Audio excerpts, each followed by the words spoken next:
Hello বন্ধুরা, আশা করি আপনারা ভালো আছেন। চলে আসলাম নতুন একটা খুব মজাদার একটা রেসিপি নিয়ে।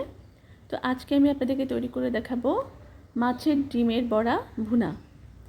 তো এই রেসিপিটা আমি নিজে তৈরি করেছি, তো অনেক মজা হয়। তো আপনাদের সাথে শেয়ার করি, তো চলুন। তো এখানে আমি রুই মাছের ডিম নিয়েছি, দেখুন একটা গোটা রুই মাছের ডিম। এখানে প্রথমে আমি এই ডিমটা ভালো করে ধুয়ে নিয়েছি পানিতে। ধোয়ার পরে স্ট্রেনারে ছাকার পরে পানিটা ঝেড়ে নিয়েছি। এখন আমি এটা হালকা 5 মিনিট সিদ্ধ করে নেব। তো চুলোয় ফুটন্ত পানিতে সামান্য পরিমাণ হলুদ দিয়ে দিলাম, দিয়ে ডিমটা দিয়ে দিলাম। ডিমটা এখানে 5 মিনিট নেড়ে চেড়ে ভালো করে একটু সিদ্ধ করে নিলে যা জাম টাম থাকে সব বের হয়ে আসবে, আর আষ্টে গন্ধটাও চলে যাবে। একটু সামান্য হলুদ দিতে হবে। তো আমি একটা স্ট্রেনারে নিয়ে নিলাম, নিয়ে সুন্দর করে পানিগুলো ছাড়িয়ে নিয়ে ভালো করে ডিমটা চামচ দিয়ে আমি একদম ভেঙে ভেঙে নেব। দেখুন এরকম করে ভেঙে নিতে হবে। তো এখন আমি এখানে সামান্য একটু বেসন দিলাম। বেসন ছাড়া আপনারা এখানে আলু ব্যবহার করতে পারেন।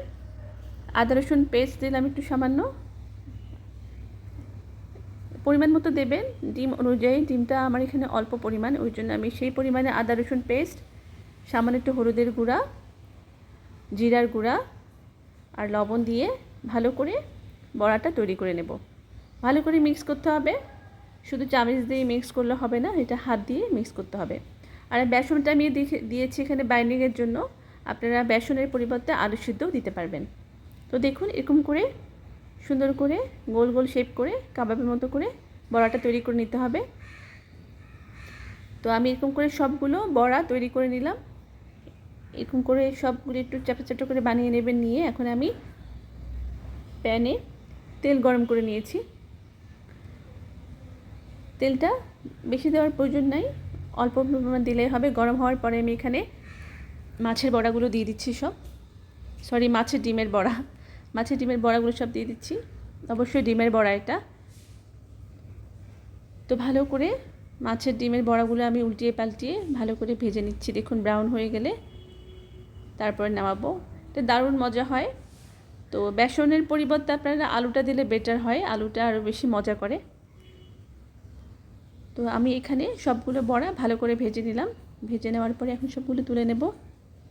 এরপরে আমি গ্রেভিটা তৈরি করব ভুনা করার জন্য। তো এখানে পর্যাপ্ত পরিমাণ তেল দিয়ে দিলাম। তেল দেওয়ার পরে এখানে আমি 2টো এলাচি দিয়ে দিলাম ছিঁড়ে। এরপরে পেঁয়াজ কুচি দিয়ে দিলাম। পেঁয়াজ কুচিটা একটু হালকা ব্রাউন করে নিতে হবে, একটু ভাজা ভাজা করে নিতে হবে ভালো করে, যেহেতু এটা ভুনা করব। ভুনা মানে একটু সামান্য সামান্য গ্রেভি থাকবে আর কি। তো পেঁয়াজটা একটু ব্রাউন হয়ে আসার পরে তো এখানে আমি দিয়ে দেব আদা রসুন পেস্ট। এখানেও দেবো অল্প করে, মানে মাংস আমরা যেভাবে রান্না করি ঠিক ওভাবেই হবে। তারপরে দিয়ে দিলাম লাল মরিচের গুঁড়ো পরিমাণ মতো, হলুদের গুঁড়ো দিলাম, একটু ধনিয়ার গুঁড়ো দিলাম এবং সামান্য একটু জিরার গুঁড়া দিয়ে দিলাম, এবং 2টা তেজপাতা, 2টা দারচিনি দিয়ে দিলাম, লবণ দিলাম পরিমাণ মতো। দিয়ে ভালো করে সামান্য তেলের মধ্যে একটু ভেজে এরপরে আমি এখানে অল্প একটু পানি দিয়ে প্রথমে কষিয়ে নেব। তো আমরা মাংস এরকম করে রান্না করি, অনেক মাছ আছে আমরা ঠিক মাংসের মতো করে রান্না করি, ওভাবেই রান্নাটা করতে হবে। তো এখানে একটু টমেটোর পিউরি দিয়ে দিলাম। টমেটোর পিউরি দিলে টেস্টটা একটু ভালো আসবে। কাঁচা টমেটো দিতে পারবেন কেটে। তো আমি তো বাসায় টমেটোর পিউরি করে রাখি, হাতের কাছে যখন দরকার তখন বের করে আমি রান্নাটা করি। তো এখন আমি পানি দিয়ে দিলাম আবার ভালো করে কষানোর জন্য। তো পানি দেওয়ার যখন ফুটে আসে, পানি দেওয়ার পরে ভালো করে ঝোলটা, তখন আমি মাছের বড়াগুলো দিয়ে দিলাম, দিয়ে ঢাকনা দিয়ে সিদ্ধ করতে দেব। তো আস্তে আস্তে করে নাড়তে হবে যেন ভেঙে না যায়। তো আমি ভালো করে দেখুন হালকা করে নেড়ে দিচ্ছি যেন নিচে লেগে না যায়। তো বারবার ঢাকনা দিয়ে দিতে হবে যেন ভালো করে সিদ্ধ হয়। এরপরে আমি এখানে ধনিয়া পাতা কুচি এবং কাঁচামরিচ ফালি করে দিয়ে দিলাম।